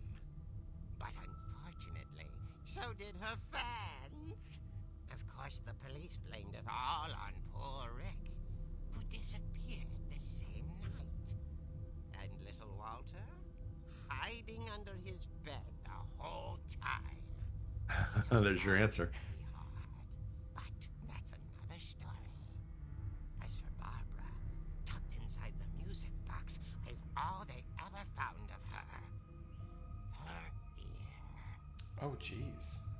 Now that's what I call a real eerie tale. Well, and I guess the player can only wonder how much of this is even true, considering it's like a piece of fiction, right? Like, Yeah. it's... Right, but you'll continue to sort of All Barbara wanted was to be remembered, as absurd as that comic was. you'll sort of keep in the back of your mind to look for clues as you move through the house to verify or to disprove the circumstances of that story, right? If you find a, I don't know, like a crutch somewhere, you know, that belonged to Rick, those sorts of things. But you know, one of the things I wanted to add, and I'll interrupt myself as Edie talks while you keep going, but one of the key elements of any story is a conflict. And of course, we're seeing conflict in terms of like, can she get into this room and the way the other characters are fighting monsters. But for Edith Finch, the protagonist, the conflict is that she wants to learn more about her family and ultimately about herself. But some of the things that she's learning are not very comfortable or pleasant and can even be threatening. And so the conflict is whether or not to keep learning them. And so at some point, her conflict merges with the player's conflict, which is that, yes, you want to keep going and discovering, but the act of discovery and the information that you're finding. Now I know why Mom didn't like me playing with the music box. Right. There's all these realizations about maybe things that you didn't want to know, as it turns out. Right.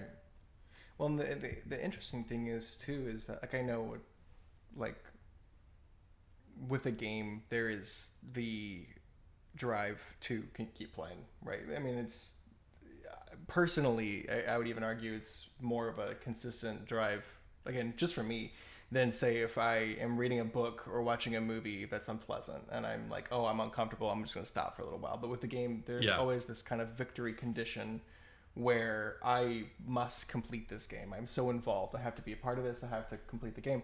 But the interesting thing is that, like you said, the more you discover, you are learning unpleasant facts. You are learning potentially very traumatic ends to these people's lives.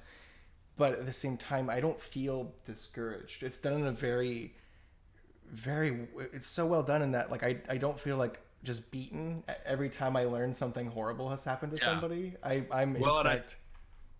Oh, please go on.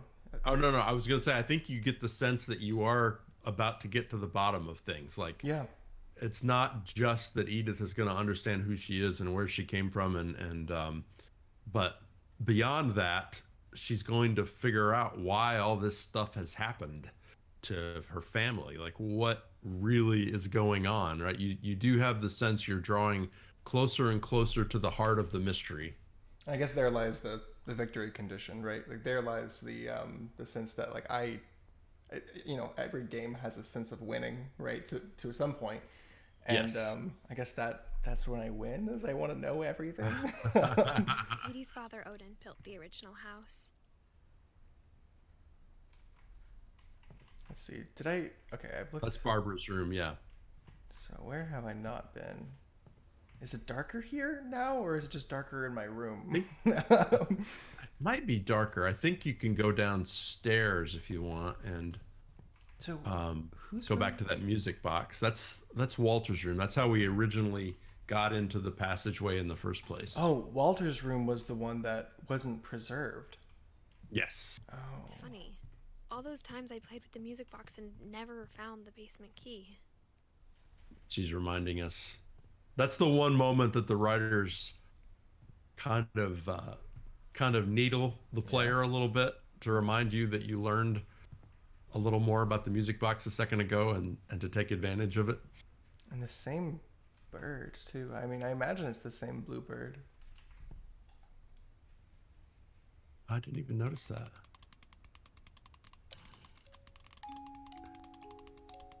Just gonna keep twisting it. Yeah. Ah. So I'm curious now, could you theoretically get the key at the very, very beginning? I think so. Okay. You know, I haven't tried that. You mean, could you get the key without having been told that you need to keep turning and turning? I imagine the answer is yes, but I need to try that to see. Man, I really do feel, and the interesting thing is, even though I imagine that there's a finite amount of things you can discover and learn, this game still, like, I haven't even beaten it, and I already want to replay it to see how I could do things different, or how I could approach things, at least do things in different orders, right? To see. Well, you've already seen so many things that I haven't noticed, and I've played it all the way through, or partly 3 times. Man, what a beautiful thing. He says as he approaches, like, Drano and all the stuff on his side. Wow. And even just getting to see a location as a flashback first, and then seeing it now, I think does such a great job of really, well, not only, of course, just articulating exactly how deserted it is, right? When you even see things like the dust in the air. But it just makes Edith feel so alone. Yes. And it's because of that juxtaposition of the previous scene where we were also in this basement, but it was a long time ago. Basement was off limits. And it was full of people. Shot. Yeah. And so we remember this layout, and we remember these rooms and the shapes of these rooms, but now there's nobody, and she is by herself, and presumably the house is completely empty. Right. But we recognize the space because we were sort of just here. Did you say presumably? Presumably there's no one here. So this is the same sea monster that Molly had drawn on her wall that was eating or maybe going to eat somebody. Interesting. So Sven was making a carving of that somehow. Or somebody was making a carving of it at Sven's work table. Yeah. Wait. As soon as you said that, I heard something scurry nearby. Or somebody's here. I saw Edie sneak down to the basement so dark. once, carrying packages. Okay. Can't see. Okay. I thought maybe she was hiding presents.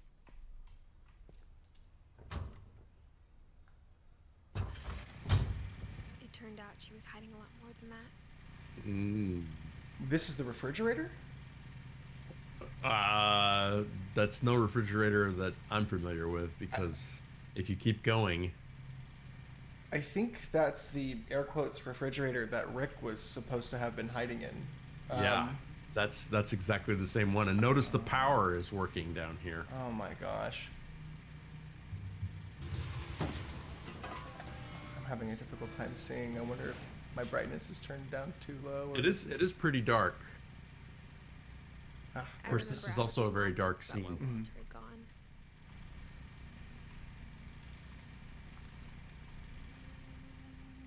So, you know, this... Died, he got as far away as he could.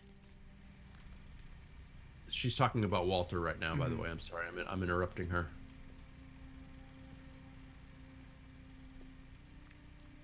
Oh God.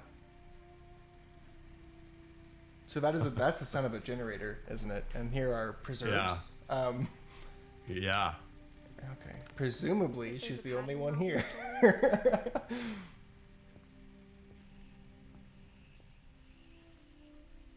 I think it's that none of us has gotten very far. That is one of the very first conclusions that Edith comes to. That, and I'll just repeat that, that if there's any pattern to these stories, it's that none of us has gotten very far. And what she means by that is none of the family members have gotten very far away, including her. And what she's discovered, of course, is a layer of somebody has been living down here, right? Sort of underneath the house, underneath the family, which also can be read metaphorically. Mm-hmm.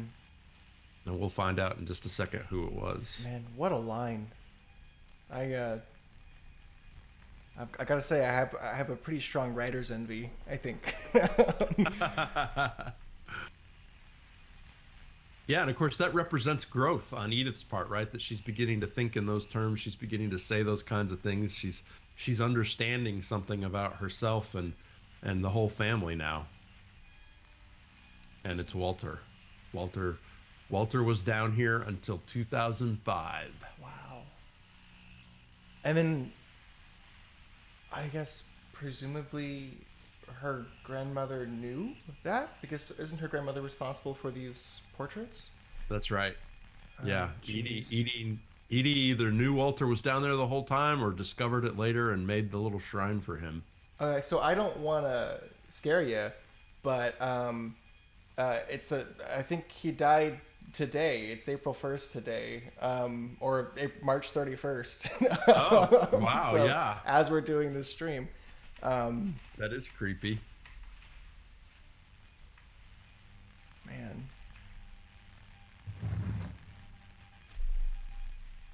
And just so Goodbye, many... everyone. I can't believe I've been down here for 30 years. On that first day, after the shaking started, I didn't think I'd survive the week. The shaking. Oh, it's me. This is you, yeah. Well, the interesting thing I'm noticing too is that so much of each of these individual stories are a matter of how characters experience and react to loss. I mean, we're seeing how Walter reacted to the loss of Barbara, how Sam and reacted to Calvin. Calvin, thank you. Yeah, and I guess even just Edith reacting to the loss of everybody, maybe to some extent, or her childhood. Yeah, I mean, no, I think you could definitely argue that this whole story is about Edith learning how to deal with all of this loss, right? And coming to understand her own response to grief and to mystery and to secrets. Yeah. And then without diving too deep into it, I would wonder like how easily can people move on or let go when there are so many trinkets and charms and reminders and pieces of people that are still around, right? Like if when you have That's what kept me sane. this preserving of people, are they gone? Yeah. Or are they the monsters in the house like the ones that ate Barbara? Right. Having a schedule, living for today.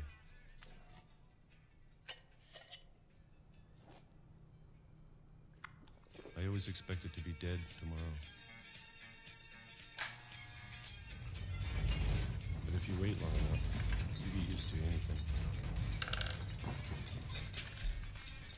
So something's going on underneath the house that is creating this shaking.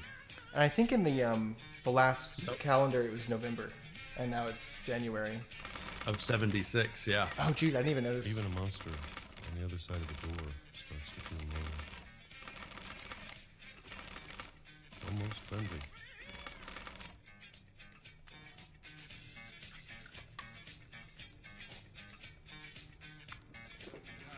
And then one day, everything just stopped. Whatever that thing was, it was gone. Maybe it got tired of waiting. Or maybe I just got tired of being afraid.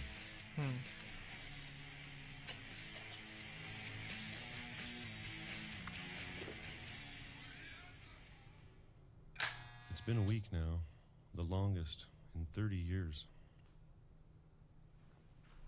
I'm done waiting. I have to leave while I still can.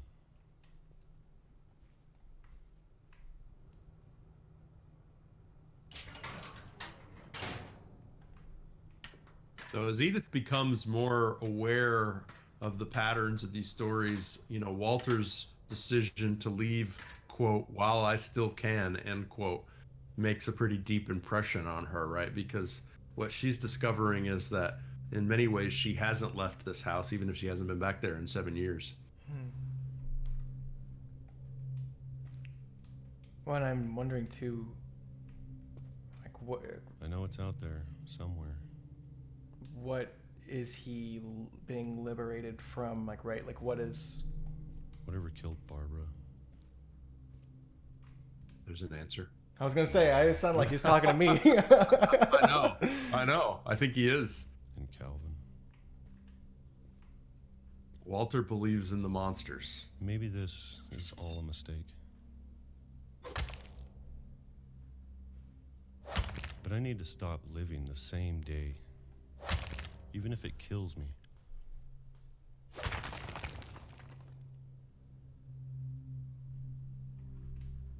Whatever's out there, I want you to know I'm ready for it. I'm going to appreciate all of it, especially the food. I don't mind if I only have a year left, or a month, or a single week. I'd be happy with one new day. I can already imagine the sun on my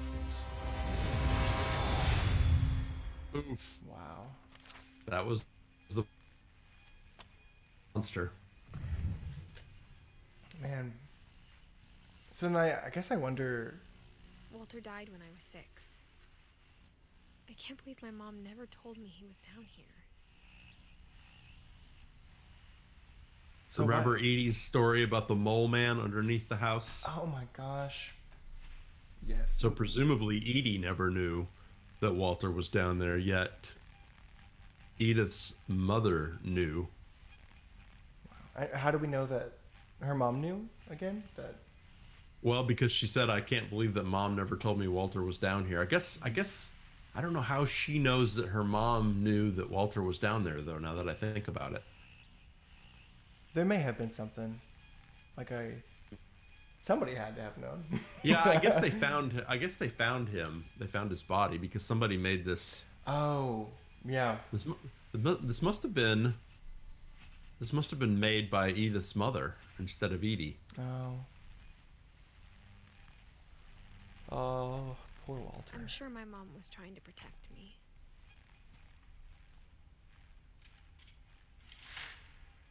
Is it a painting? It is. That was his view. That was his scenic outlook, even though it's strictly underground and it's completely fake and it's electrically illuminated. Wow. And it's an invented view, which is yet another metaphor. And the toy train is pointing out the window. Oh, good point. Good catch. That's a good catch. Gosh, the writers, the creators of this game, pull no punches. This is incredible. And then some of his books, Cracking the Curse, Echoes from Afar.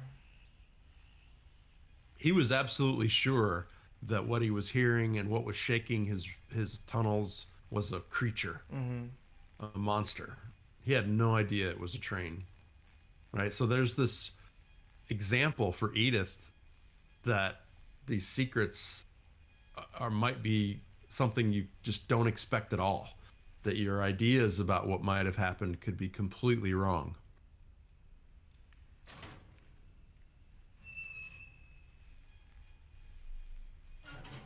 Oh, you know what? That's a nice touch. I don't know if that was just me not controlling it well, but I feel like it was maybe slightly more difficult to open that door than it was whenever I was Walter. Maybe she was. I didn't remember the squeak either.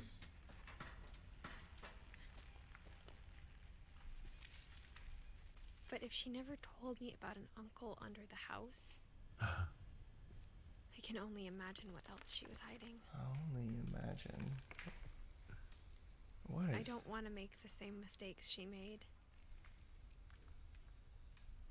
What is this? I think that's his trash. Oh, okay. I think Walter was creating a landfill for himself down there. Trying to bury something that's still alive.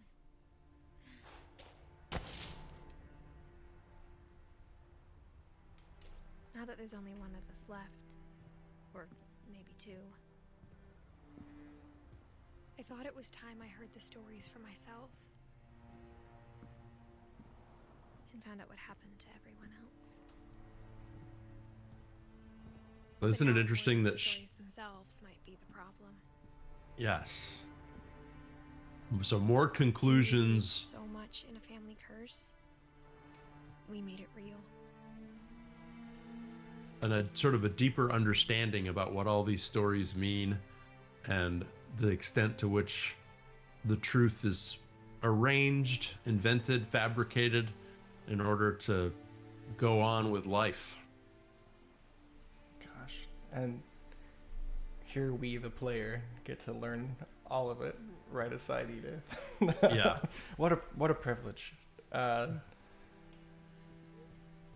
Wow. And there's no train. There's no tracks. Oh, I see. Okay, it curves around the corner. I was gonna say, man, that is beautiful, and it breaks my heart to say it, but it not only does it look like we're like exactly on time, but this is probably a better spot than any to probably, unfortunately, wrap things up. But it's great, and I'll just say really quickly that this moment is where my first playthrough I got really stuck and couldn't figure out how to keep going, and I don't know if I should tell people or not. Is it left or wait? Yeah, you're right. There's a little trail. Okay. That trail you're looking at right there. That's the way to the rest of the game. For whatever reason, I did not see that, and I just kept walking back and forth in the tunnel, and it made me crazy. Well, the thing about it is this, maybe it, well, certainly wouldn't serve as well as I imagine the remainder of the game, but even this alone could very well be an ending in its own right? Like, I feel like so much of this game has been so, like, and very welcomed. It's been like these vignettes and these small little isolated stories really do allow the player to feel this sense of accomplishment and this sense of completion as you're moving through, and you feel conclusion, you feel accomplishment. So yeah, there's a sense of resolution now in the next, and we are very close to the end, and I'm kind of glad we didn't get to the end, so we didn't completely spoil it for people who watched the whole way. But the next couple stories have an even greater sense of resolution, like the one you're talking about with Walter's story. Whereas if you think about the first few stories that we experienced of the family members, instead of resolving things, they were just opening up problems and introducing conflicts. Now these stories are beginning to resolve conflicts and illuminate larger ideas that she's arriving at as she moves through these circumstances. I think in a similar vein, it's really, I guess, heartwarming to see too that while, and I can switch the scenes here real quick as we wrap up. Let's see. One thing that I'm really loving to see too is that, like you said, we were getting these resolutions, we're getting these nice little bows wrapped on top of a package at the end of the story, but while her grandmother, Edie, and I think maybe her mother too, potentially, with Walter's portrait, while they were all creating these portraits that were being left in the house to memorialize and preserve these lost family members, I'm also noticing that while Edith is uncovering their stories, she's creating small portraits of them in her journal as well, and on that family tree. Right. And yeah, that's a great observation. That's right. And those are more personal too, right? Like that's something that she'll have with her when she's not at the house, as opposed to these portraits being left as like their tombstones. And in many ways, she's actually duplicating what Edie and her mother did too. So in some ways, you could say that she hasn't necessarily broken the cycle, because she is sort of preserving them in sort of graphic form, right? She's just doing it, instead of making shrines all around the house, she's doing it in this one journal. Like she said, I guess none of them got very far, right? Yeah. Man, well, I can't thank you enough for participating in this. This has just been so much fun. Honestly, I wish we could just... It's a pleasure. It's been great. I wish we could play all night. And hopefully we'll get to do this again. It's been an absolute treat to not only get to play this game, but to get to really pick it apart with you while doing so. I feel like not only... I know for a fact that I would have enjoyed this game like isolated, but I feel like I enjoy it so much more now, getting to like in real time learn about it and get to discuss it. Is there? Well, and it was great. It was great to see the game through your eyes too, because you picked up so many things that I haven't picked up, no matter how many times. I think after you play several times, you just start to see the same things. So sure. Your perception, particularly in the cutscenes, kind of makes me want to run back and play the game again right away. So I had a blast. I think it was great. We'll have to do this again, even if it's not on stream. I'm just gonna call you one day randomly and be like, "Are you ready to play some games?" Okay, you're on. Well, before we wrap up, is there anything that you want to say, mention, anything you want to like plug, or like if anyone wants to find you on Twitter, take any of your classes or anything like that? Yeah, so we're rolling out the game studies theme within the integrative studies major, and that's going to be up and running for the fall of 21. There's also a game studies certificate available at UNT if you take the little list of classes. All you have to do is email me, amosm@unt.edu, if you want more information about that. I'm the only Amos at UNT, so if you can't remember anything, just Google Amos UNT and you'll stumble into me. But we're offering more and more game classes all the time in the English department, in media arts, in communications. There's even a game music class in the College of Music that requires no prerequisites. You don't have to be a music major. So things around game studies and production and design are really ramping up here. It's an exciting time. Yeah, I think I graduated too early. I went to school too early. It's all fantastic. You just have to go back. I know. Go get another. I know. Yeah, absolutely. Well, Amos, thank you again. Everybody who's been watching and engaging with the chat, thank you so much for being here and for watching with us. Definitely look into all of the games opportunities at the University of North Texas. They're really, really fantastic stuff with a lot of really great people behind them. So it'll be worth your time. Amos, thank you again. Everybody, thank you for joining us. And we'll see you guys thanks, next everybody. time. Thanks a lot. Bye-bye.